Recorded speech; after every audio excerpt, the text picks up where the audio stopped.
நானு ரீதா ருத்திகா என்னோட தங்கச்சி என்னோட மாப்பிள்ள நாங்க 5 பேர் சேர்ந்து இன்னைக்கு ஒரு சூப்பரான மூவிக்கு வந்திருக்கோம். உங்ககிட்ட நான் ஒரு கொஸ்டின் கேக்குறேன், கரெக்டா யாரெல்லாம் ஆன்சர் பண்றீங்கன்னு சொல்லி பாத்துரலாம். ஒண்ணு இல்லைங்க, சி அப்படிங்கிற லெட்டர்ல ஆரம்பிக்கிற படத்துக்கு தான் வந்திருக்கோம். சீனா ஈஸியா கண்டுபிடிச்சிருவீங்க. பட் இருந்தாலும் 2 மூவி ரிலீஸ் ஆயிருக்கு. ஒன்னு வந்து பாத்தீங்கன்னா ரீ ரிலீஸ் பண்ணிருக்காங்க, இன்னொன்னு எப்பயும் போல நியூ மூவி தாங்க. சோ சி லெட்டர் நான் சொல்லிட்டு எந்த மூவிக்கு வந்திருக்கோம் அப்படிங்கிற விஷயத்த மறக்காம கமெண்ட்ல சொல்லிடுங்க.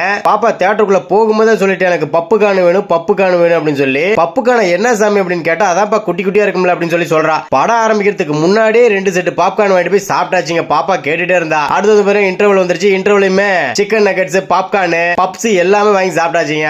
ஓகே, நம்ம கிட்ட ப்ரௌனிக்கு ஆஃபர் போயிட்டு இருக்கு. 500 ரூபீஸ்க்கு ப்ரௌனி பாக்ஸ் கொடுத்துட்டு இருக்காங்க. இதுல வந்து வெரைட்டிஸ் ஆஃப் ப்ரௌனி வந்துரும். இருக்கிறதுல நம்ம கொடுத்ததுல ஒரு சூப்பரான ஆஃபர் இந்த 500 ரூபீஸ் பாக்ஸ் தாங்க. கொரியர் சார்ஜ் ஃப்ரீ தான். அது மட்டும் இல்ல homemade chocolate free. Wreath box பண்ணிட்டு இருக்காங்கல்ல, அது எல்லா வெரைட்டிஸ் உங்களுக்கு கலந்து வந்துருங்க. நிறைய பீசஸ் வந்துரும். Just 500 rupees only. ப்ரௌனி ஆர்ட்ஸ்க்கு எங்க நம்பர் ஃபர்ஸ்ட் கமெண்ட் டிஸ்கிரிப்ஷன்ல கொடுத்திருக்கேன். Okay, by.